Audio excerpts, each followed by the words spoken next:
Madhya Pradesh board कक्षा 12वीं वाले सभी विद्यार्थियों का यहाँ पर राजनीति शास्त्र का जो क्वेश्चन पेपर है पूरा का पूरा पेपर और उसका सॉल्यूशन मेरे इस चैनल के द्वारा सभी बच्चों को बताया जा रहा है। तो सभी बच्चों से मेरा यही कहना है कि प्यारे विद्यार्थियों, इन क्वेश्चन पेपर को आपको याद करना है, क्योंकि ये पूरा का पूरा जो पेपर है आपको परीक्षा में देखने को मिलेगा और साथ ही ये जो प्रश्न बता रहा हूँ परीक्षा में छपेंगे। प्यारे विद्यार्थियों, क्वेश्चन पेपर बिल्कुल मिस नहीं करना है, पूरा का पूरा पेपर ध्यान से देखना है और अच्छे से इस पेपर को याद कर ही लेना है, क्योंकि समय अब आपके पास नहीं बचा है, पेपर आ चुका है। क्वेश्चन आप देख सकते हैं आपकी स्क्रीन के सामने। प्यारे विद्यार्थियों, वो प्रश्न आ चुके हैं जो परीक्षा में आपको दिए जाएंगे, साथ ही ये प्रश्न आपसे पूछे भी जाएंगे। चैनल पर जितने बच्चे हमारे साथ आज नए जुड़े हुए हैं तो प्यारे विद्यार्थियों, चैनल को आप सब्सक्राइब जरूर करके रखें। आपके लिए जो प्रयास, जो मेहनत मैं कर रहा हूँ, बिल्कुल ये प्रयास सफल होगा। बोल्शेविक क्रांति कहाँ पर हुई थी? तो आप जानते हैं कि बोल्शेविक की जो क्रांति है रूस में होती है, तो इसमें आपको लिखना है रूस। सोवियत संघ का विघटन किस वर्ष हुआ था? तो प्यारे विद्यार्थियों, सोवियत संघ का जो विघटन है वह हुआ था 1991 में। तो इसमें आप क्या लिखेंगे? 1991 में सोवियत संघ का विघटन होता है, तो 1991 लिखेंगे। यूरोपीय यूनियन संघ की स्थापना कब हुई थी? तो 1992 में यूरोपीय यूनियन संघ की स्थापना हुई थी। वहीं अगला क्वेश्चन है, संयुक्त राष्ट्र संघ का मुख्यालय कहाँ पर स्थित है? तो इसका जो मुख्यालय है वो है न्यूयॉर्क में। ठीक है। रियो डी जेनेरियो निम्न में से किस देश का एक शहर है? तो इसमें आपको लिखना है ब्राज़ील का ये एक शहर है, तो ब्राज़ील लिखेंगे। सरदार वल्लभ भाई पटेल को जाना जाता है, तो लौह पुरुष के नाम से सरदार वल्लभ भाई पटेल को जाना जाता है, तो यहाँ पर आप लिखेंगे लौह पुरुष। बढ़ेंगे अगले क्वेश्चन की ओर।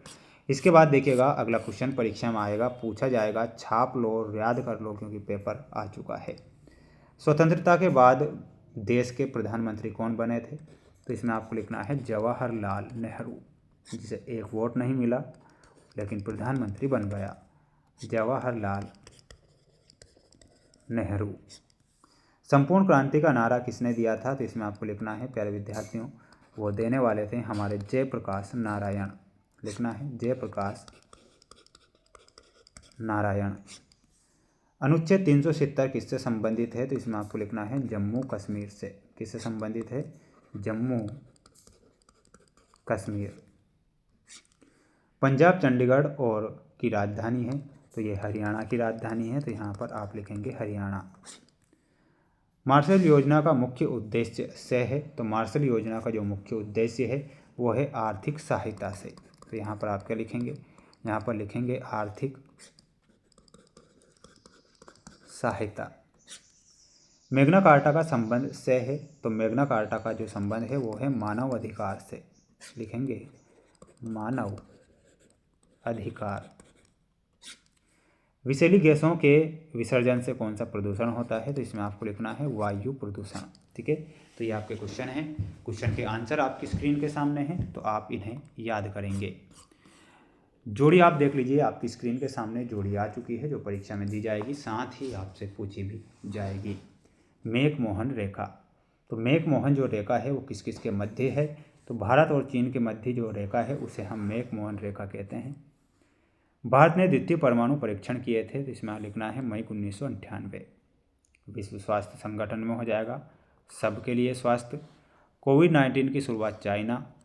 भूमंडलीकरण विशिष्टवाद में हो जाएगा आपका सार्वभौमिकरण। द्विराष्ट्र में हो जाएगा भारत और पाकिस्तान। तो ये आपकी जोड़ी यहाँ कंप्लीट है, आप इसे याद कर लें। अगला क्वेश्चन देखिएगा, अगला क्वेश्चन है जिसमें आपको एक वाक्य में उत्तर देना है और अच्छे से याद करना है। हरित क्रांति का संबंध किस क्षेत्र से है? तो हरित क्रांति का जो संबंध है वो है कृषि क्षेत्र से।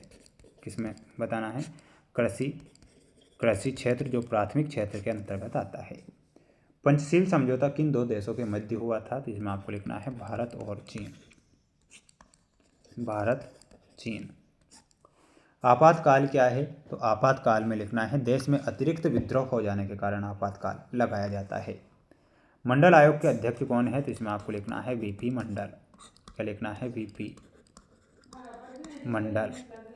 संयुक्त राष्ट्र के संविधान को क्या कहते हैं? तो उसे बोला जाता है चार्टर। क्या लिखना है? चार्टर। अलकायदा किससे संबंधित है? तो अलकायदा जो है वो आतंकवाद से संबंधित है, तो यहाँ पर आप लिखेंगे आतंकवाद। चिपको आंदोलन के प्रवर्तक कौन थे? तो इसमें आपको लिखना है सुंदरलाल बहुगुणा। क्या लिखना है? सुंदरलाल बहुगुणा। ये आपका सही आंसर होगा। आप सभी बच्चों को इन्हें याद करना है। बढ़ेंगे अगले क्वेश्चन की ओर। अगला क्वेश्चन है जिसमें सत्य सत्य आपको दिए गए हैं। ग्रीन हाउस गैस के उत्सर्जन से सबसे ज़्यादा हिस्सा विकसित देशों का है। बिल्कुल ये सत्य है।